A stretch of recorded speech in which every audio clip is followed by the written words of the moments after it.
WKB approximation ကပေးတဲ့ wave function တွေဟာ energy က potential ထက်ကြီးတဲ့ classically allowed region နဲ့ energy က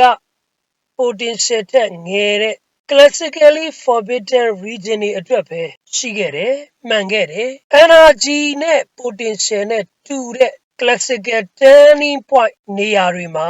wave function ကိုသတ်မှတ်လို့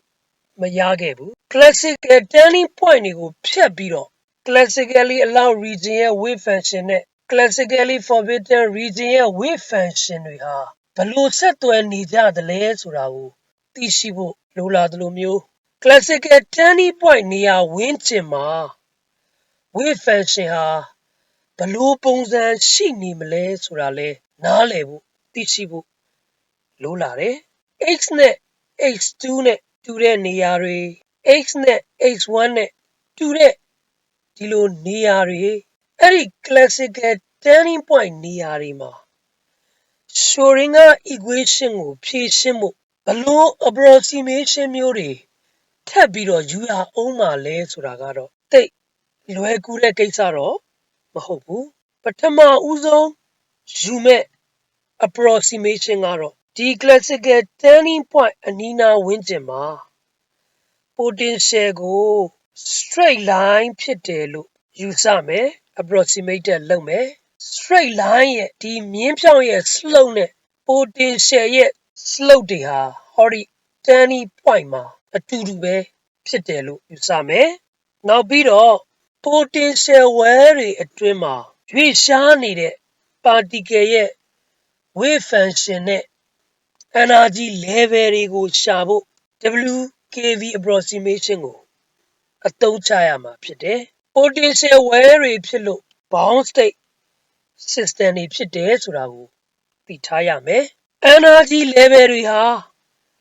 potential well တွေရဲ့ wall ဆိုတဲ့နံရံတွေပေါ်မှာမိခိုမှုရှိသလားမိခိုမှုမရှိဘူးလားဆိုတာလဲသိရှိထားနိုင်ဖို့ potential well potential twin တွေရဲ့နံရံ၃မျိုးကိုစဉ်းစားမယ်ပထမ potential well ရဲ့ wall နှစ်ဖက်စလုံးဟာ rigid မဖြစ်ဘူးခက်မာမှုမရှိဘူးဒုတိယ potential well ရဲ့နံရံ wall တွေဟာဒီ horic wall တစ်ဖက်ပဲ rigid ဖြစ်ပဲကျန်တဲ့တစ်ဖက်က rigid မဖြစ်ဘူးတတိယ potential well ရဲ့ wall နှစ်ဖက်စလုံးဟာhoric wall နှစ်ဖက်စလုံးနံရံနှစ်ဖက်စလုံးဟာ rigid ဖြစ်မယ်မာကျောတဲ့နံရံနှစ်ဖက်စလုံးရှိတယ်လို့ထားပြီးတော့ potential well အတွင်းမှာရွေ့ရှားနေတဲ့ particle ရဲ့ wave function နဲ့ energy level တွေကိုရှာဖို့ WKB approximation ကိုဆက်လက်အသုံးချမယ်ပြီးတော့ classical turning point ကိုဖြတ်ပြီးတော့ orbital region နဲ့ classical allowed region နှစ်ခုမှာရှိနေတဲ့ wave function တွေရဲ့ဆက်သွယ်ချက်တွေကိုရှာရင်းနဲ့ဟောဒီ classical turning point ဝန်းကျင်မှာရှိနေတဲ့ wave function တွေရဲ့ပုံစံကိုရှာမယ် bound state for potential well with no rigid wall မရှိတဲ့ potential twin တစ်ခုကိုစဉ်းစားမယ် region အနေနဲ့၃ခုသတ်မှတ်မယ် turning point က2ခုရှိမယ် x equal x1 နဲ့တူတဲ့နေရာ x equal x2 နဲ့တူတဲ့နေရာတွေမှာ classical turning point တွေရှိမယ် classical turning point x1 နေရာမှာ energy E နဲ့ potential V of x1 တို့ဟာတူကြမယ် classical turning point x2 နေရာမှာ incident energy E နဲ့ potential V of x2 တို့ဟာတူကြမှာဖြစ်တယ် region 3ခုက x က x1 ထက်ငယ်တဲ့ region 1အဲ့ဒီ region မှာ energy ဟာ potential ထက်ငယ်မယ် energy ဟာ potential ထက်ငယ်တဲ့ region 1 ပြီးတော့ H1 နဲ့ H2 ကြားက energy ဟာ potential ထက်ကြီးတဲ့ region ဒီ region 3က H က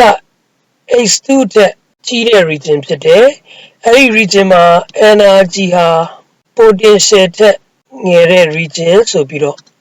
region 3ခုသတ်မှတ်ထားတယ် region 1မှာ energy က potential ထက်ငယ်တယ်ဒါကြောင့်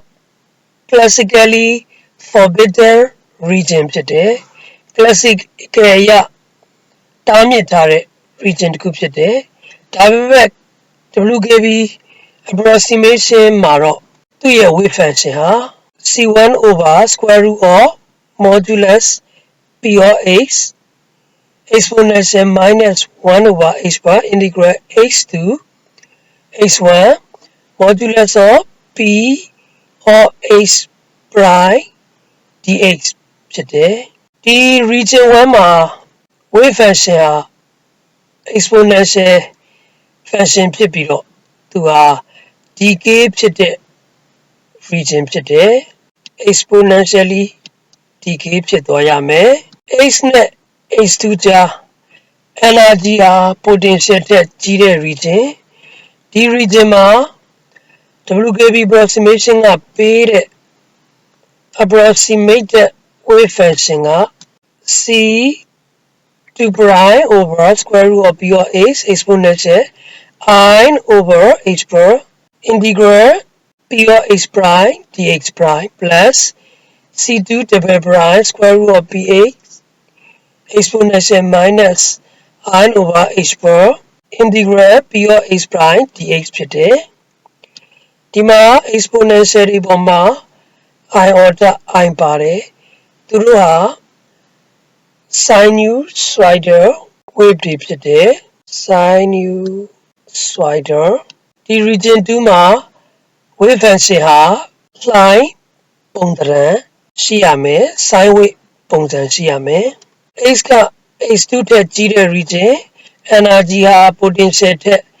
ငယ်တဲ့ region မှာတော့ WKB approximation ကပေးတဲ့ wave function ဟာ C3 over square root of modulus of P of H exponential minus 1 over H bar integral H2 to H modulus of PH prime dx ဖြစ်တယ်သူကလည်း exponential က decay ဖြစ်တဲ့ function ဖြစ်တယ် exponentially လျော့ကျသွားမှာဖြစ်တယ် wave function တွေထဲမှာပါနေတဲ့ coefficient C1 C2 prime C2 double prime C3 ဆိုတဲ့ညော့ဖော်ဂိမ်းတွေဟာတန်ဖိုးဘယ်လောက်ရှိမှန်းမသိသေးဘူးရှာရမယ့် coefficient တွေဖြစ်တယ်ဒီလို region တစ်ခုကနေတစ်ခုကို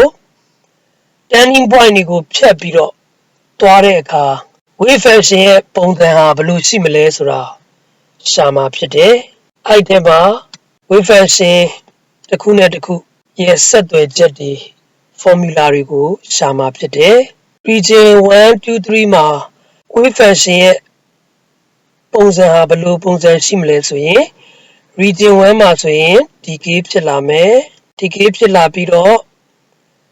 region 2မှာဆိုရင် sine wave ဖြစ်သွားမယ် region 3ရောက်တဲ့အခါမှာ exponentially decay ဖြစ်သွားမှာဖြစ်တယ် connection of sine 3 WKB to sine 2 WKB turning point H2 ကိုဖြတ်ပြီးတော့ region 3ရဲ့ wave function နဲ့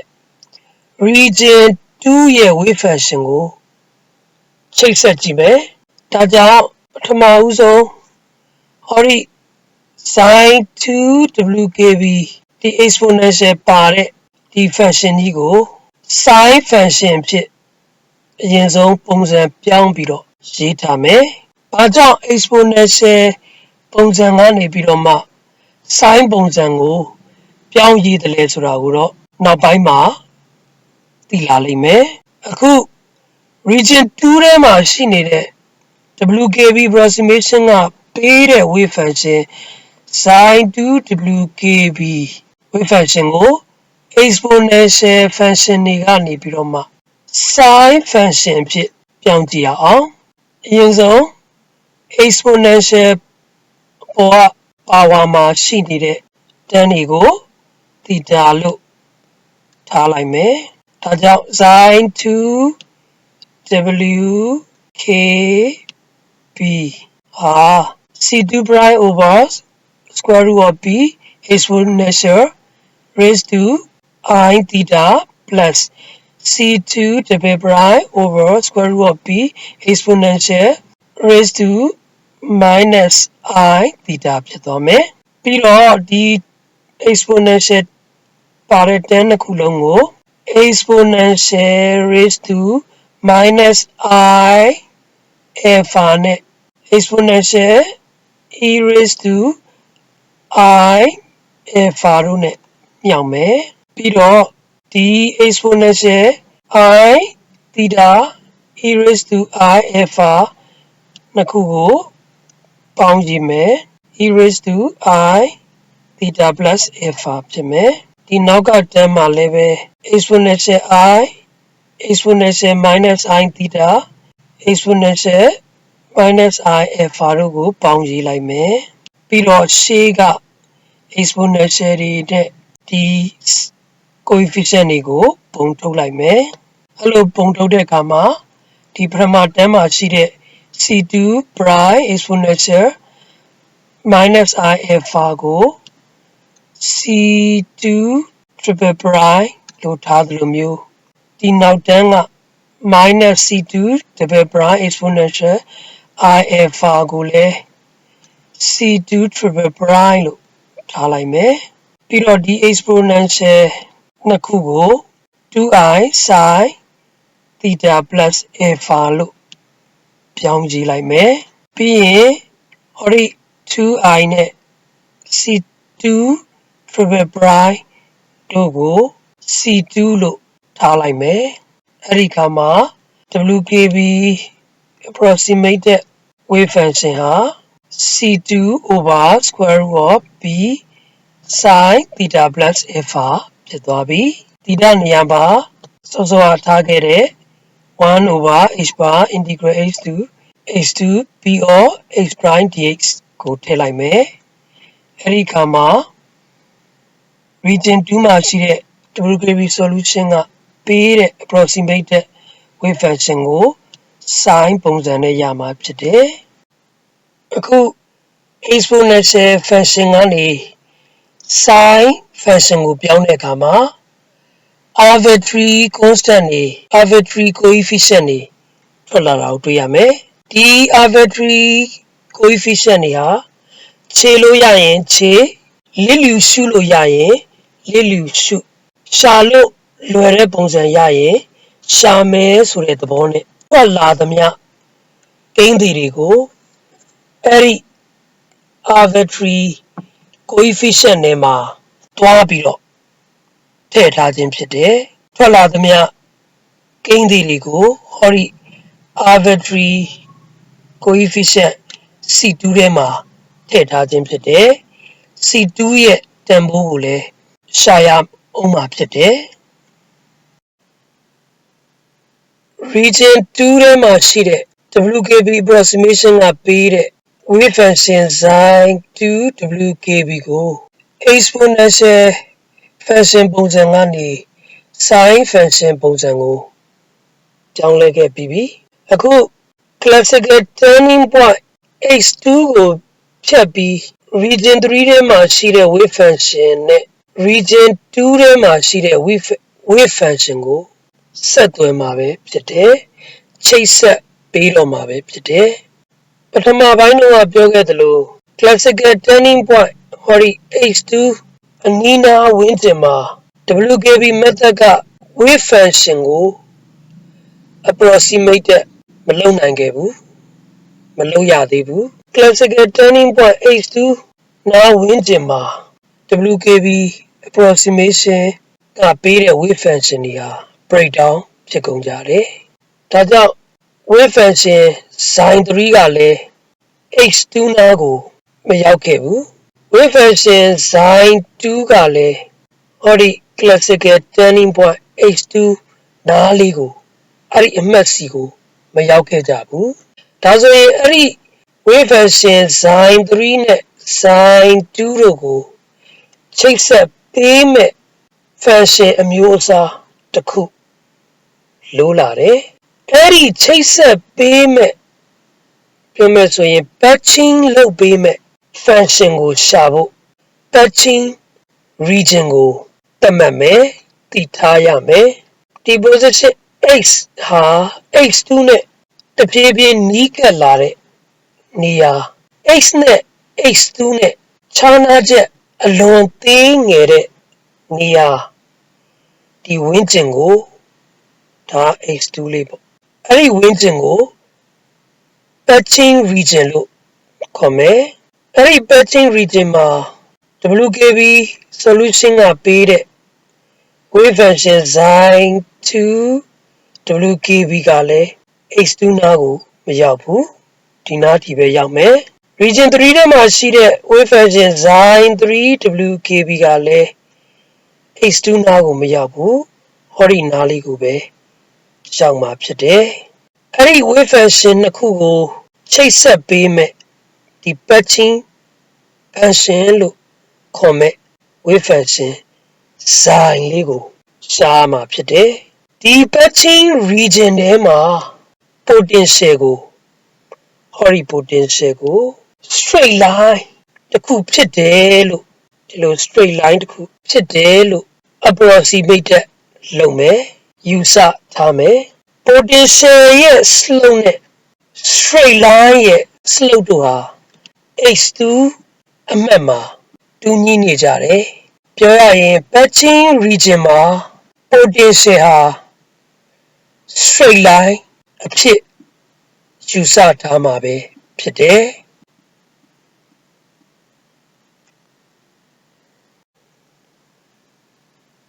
classical turning point x2 အနီးနားဝန်းကျင် x နဲ့ x2 ရဲ့ခြားနားချက်ဟာအလွန်သေးငယ်တဲ့ region အဲ့ဒီ region ထဲမှာ potential ကို straight line တစ်ခုနဲ့ဖော်ပြမယ် straight line ရဲ့ slope နဲ့ potential ရဲ့ slope တို့ဟာဟောဒီ classical turning point မှာအတူတူပဲဖြစ်တယ် x က x2 နဲ့အလွန်နီးကပ်လာမယ်ဆိုရင် potential v of x ကို Taylor expansion series နဲ့ဖြန့်ရည်မယ်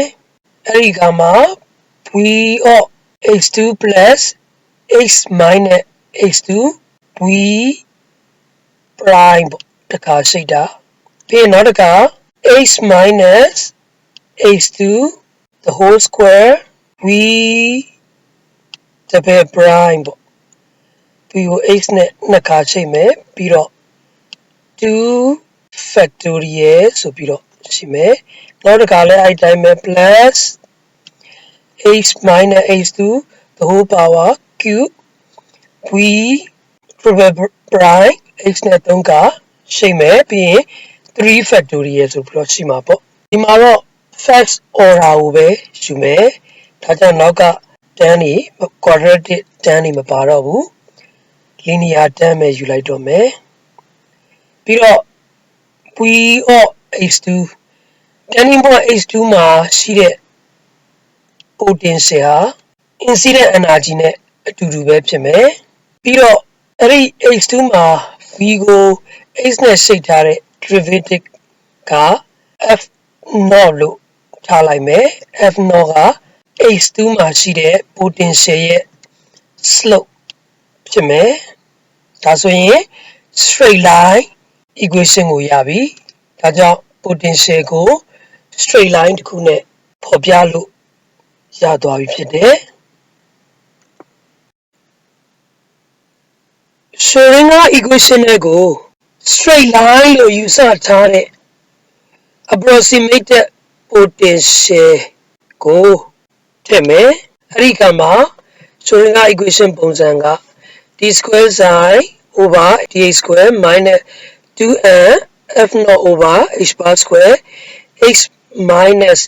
h2 sin of x equals 0ဆိုပြီးတော့ရမှာဖြစ်တယ် ပြီးတော့ဒီ equation ထဲမှာပါနေတဲ့ variable တွေကို changes လုပ်မယ် variable x ကနေ variable y ဖြစ် change လုပ်မှာပဲဖြစ်တယ် y equal 2n f naught over h bar square power the whole power 1 over 3 x minus x2 လို့ထားလိုက်မယ်ဒီလို variable တွေ changes လုပ်ပြီးတော့ပြောင်းပြီးတော့ရေးလိုက်တဲ့အခါမှာတော့ Schrödinger equation ပုံစံဟာဒီလို second order differential equation အနေနဲ့ရမှာဖြစ်တယ်ဒီ second order differential equation ရဲ့အဖြေက Airy function ဖြစ်တယ်ဒီ Airy function ဟာသိပြီးသား function တစ်ခုဖြစ်တယ် Airy function က patching region တွေက function ဖြစ်တယ်ဟောဒီ patching region တွေက function ဖြစ်တယ် wave function sin 3 wkb နဲ့ wave function sin 2 wkb တို့ကိုချိတ်ဆက်ပေးမဲ့ function တစ်ခုဖြစ်တယ်ဆိုတာကိုနောက်ပိုင်းမှာသိလာလိမ့်မယ်